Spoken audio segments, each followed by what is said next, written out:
Hello everyone, welcome to lesson 1.13 from Precalculus, which is all about function model selection. So what we're going to look at today is we're going to look at some data, and we're going to determine what function models that data. In addition to that, we're going to look at some real-life phenomena and think about domain and range for that phenomena, because it doesn't make sense for time to go on forever if we're launching a model rocket, and so on and so forth. So without further ado, let's get started. Alrighty, so I have 4 data sets for us, and we're going to try to determine what function would model the data the best. So we already have a strategy for this. We know that we can look at successive differences to figure out what function model would be appropriate for the data. So let's go ahead and start with that. So for f here, I see that we're adding 5, adding 5, adding 5. Looks like we're just adding 5 the whole time, which would give us a linear function. So we can say that f of x is linear, and we can say that because the rate of change is constant. If I wanted to pick a domain and range for this, I would say that the domain starts at 1 and then goes on forever. And the range of this, I would say that it starts at 15 and then goes on forever. I would say it's going up just because that's what the trend seems to tell us. And the range, it starts at 15 and it's increasing by 5 for every 1 increase on the x. So it makes sense that we're starting at 15 and we're going up because the function is increasing. G, we got a +2, a +4, a +6, a +8, a +10. That's not the same, so it's not linear. One more gets us +2, +2, +2, and +2. So those are all the same, so we can say that g of x is quadratic because its rate of change is increasing at a constant rate. I don't have all the room to write that down. The domain of this, we could say, would be 1 to infinity.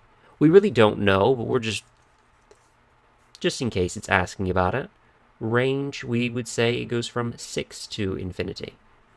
Now, if I wanted to only include specific points, I can show you that for the next one and how we'd write the domain and range for just specific points. So for this next one, we got a lot going on here. So we got +5, +17. Ooh, that's a lot. That's +35. That one is +59. That's +89. That's a large increase. It's definitely not linear. One more would give us +12, +18, +24, and then +30. And I can see more of a pattern now. It looks like each of these are increasing by 6. Which would make that this one is cubic. So h of x is cubic. If I wanted to write the domain and range as a list of numbers, what I would write for that is I would actually use curly braces, and I would just list the numbers 1, 2, 3, 4, 5, and 6, and with curly braces, and then I would do the same thing with the range, just listing the numbers if we have a function that's not continuous and just defined as a bunch of points. Right now, we really aren't given any data whatsoever about these functions. We're just trying to select an appropriate model. This is different. J is different. And why is J different? Well, look at the x values. We're not incrementing by the same amount. We were going 1, 2, 3, 4. We were incrementing by 1 each and every time. This one we're not. So instead of finding successive differences, I'm going to find the average rate of change between the 2 points. So rate of change would be, there's an increase of 6 in the y over an increase of 2 in the x. That's 3. So that's for that one. And I'm just going to draw some boxes here to help me out. Here we only have an increase of 3 over 1 in the x. So that is 3. We have a change in 3 in the y over 1 in the x. That is 3. We have a change 6 in the y over 2 in the x. That's 3. And then we have an increase of 3 in the y over 1 in the x, so that is 3. So it looks like the average rate of change for all of this is 3. which means that this function has to be linear. J of x is linear because the average rate of change is the same. Average rate of change is the same. Not too bad. We've kind of done this already, essentially. So if you are asked to model phenomena based off of lengths or perimeters, especially when we start talking about geometry, those are linear models. If you're just dealing with one dimension, it's linear. If you're dealing with 2 dimensions, area has length and width, but so does surface area. If I'm talking about the surface of a geometric solid, if I wanted to find the surface area of this, for example, area is still 2 dimensions, even if I'm talking about an area on a 3-dimensional object.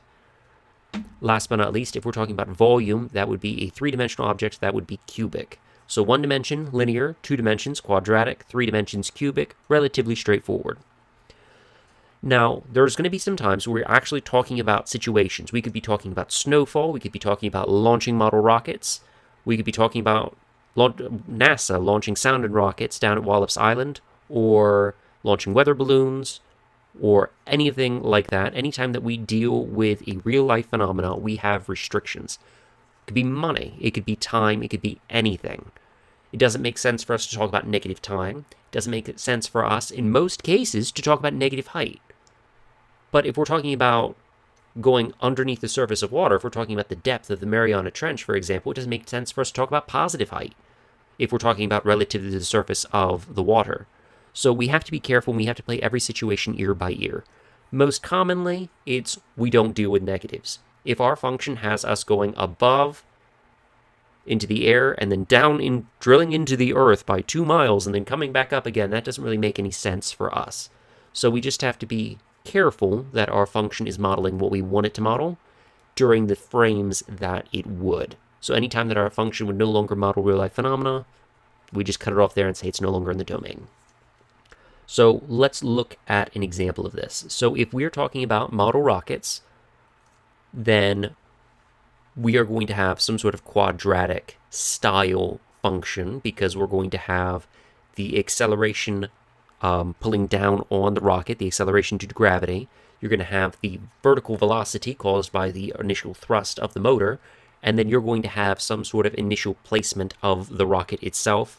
So that's what we have here. So we have a model rocket set up on a stand. When the motor ignites, the rocket shoots straight up and comes back down. The height of the model rocket, so the vertical distance, the height of the model rocket is modeled by h of t is equal to negative 16t squared plus 64t plus 3. So what this means for us is we have the acceleration due to gravity, negative 16 feet per second squared. No, it's negative 32 feet per second squared. There's a reason why it's a 16 here. We have the speed of the actual motor itself, the velocity of the motor at 64 feet per second. And then we have, I guess the rocket is on a 3-foot high stand. So what does h of 2 mean in this context? Well, what is 2 here? 2 is seconds. So we're at 2 seconds.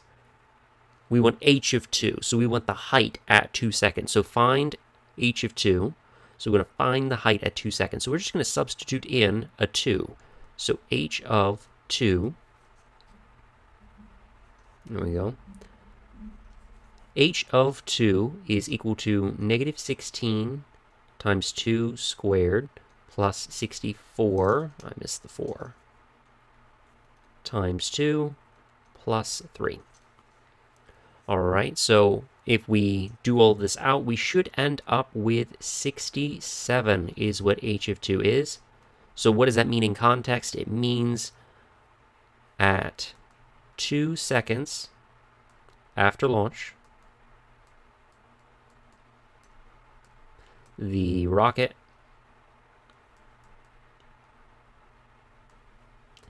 is 67 feet in the air. Or you could say it has a height of 67 feet, which would probably be a little bit more precise, but I'm not going to be super picky with that. What is a restricted domain? So this is where you actually have to think about what's going on with our rocket. And I want to draw a diagram. So if I'm going to draw a diagram, I'm going to draw what is essentially a parabola. And I know that it's starting at 3, it's going to go up, and it's going to go down, and then it's going to keep going down forever. So I already know that we're starting at 0. The lower bound is going to be when t is 0. The upper bound is going to be right here. Where does the curve cross the x-axis for the second time? So you can use quadratic formula, but if you have access to it, I would use a calculator. And what I would do is I would graph the function itself and have the calculator tell me where it crosses the x-axis. And I have done that myself. If you want some practice with it and you have some questions about it, make sure you ask me. But the upper bound is the 0, the first, or the second 0, if you will. The first positive 0 is the positive 0, which is about 4.046. So if I was to create what is the domain of this function, I would say we can start at 0. We can have 0. It's okay for the rocket to have not launched yet. And it's okay for the rocket to slam into the ground, but it's not okay for it to go any further. It can't dig into the earth, plow its way to find the core or whatever. That's not going to happen here. The restriction on the range is, what is the restriction on the height of the rocket? Well, this is an upside down parabola. Its range would be negative infinity to its maximum. Not for us. We don't want a height less than 0. That doesn't make any sense. So our lower bound again is going to be h of t is equal to 0. So lower bound h of t is equal to 0. And our upper bound would be normal. We would find the vertex. We would find the maximum, the global maximum of this quadratic function. So, nope. Upper bound would be the max. It would be the max value, which means it would be the max y value. And what we can find is, if we graph this, that we actually already found that value. Its vertex happens after 2 seconds. It happens at that 67. So that max value is 67.